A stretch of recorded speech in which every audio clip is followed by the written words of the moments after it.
si sa vie n'est plus en danger, elle fait en revanche la une de l'actualité.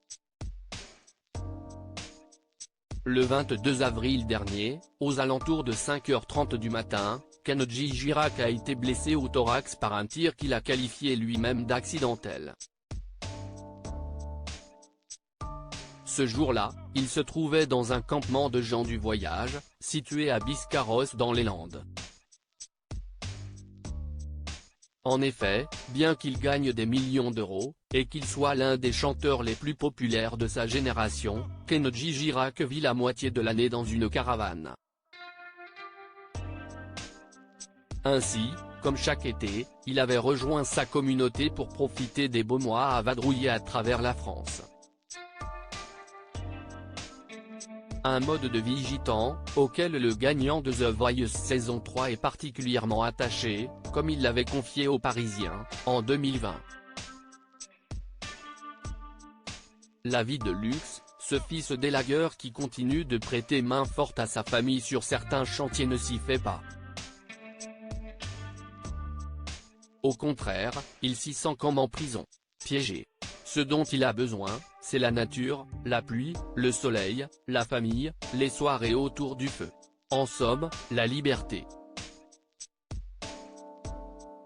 Un besoin viscéral qui l'a poussé à se séparer de son appartement parisien, situé dans le quartier des Champs-Élysées, et qu'il avait loué 4 000 ou 5 000 €, après seulement une semaine.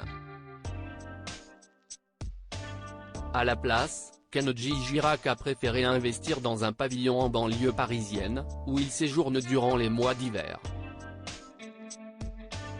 Enfin, presque. Quand Kenji Girac investit dans une maison, pour parquer sa caravane remporter The Voice aurait pu le transformer. Mais au contraire, cela n'a fait que renforcer son attachement à la communauté gitane, dont il a conservé le mode de vie. Ainsi, à l'image de ses parents et de ses grands-parents, Kenji Girac a adopté un mode de vie semi-sédentaire. Pendant l'été, il voyage en caravane, tandis qu'un hiver, il réside dans sa maison en banlieue, à quelques détails près. En effet, au fond de son jardin se trouve une dizaine de caravanes, comme le rapporte Le Parisien. Celle de ses parents, de ses sœurs, de son frère, de ses neveux et nièces, ainsi que la sienne. L'interprète de Bella a d'ailleurs avoué à nos confrères qu'il y dormait même en hiver, au moins aussi souvent que sous le toit de sa maison.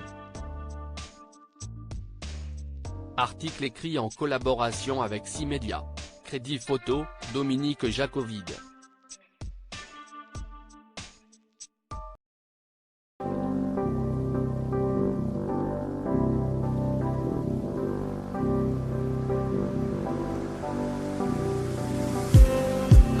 Just need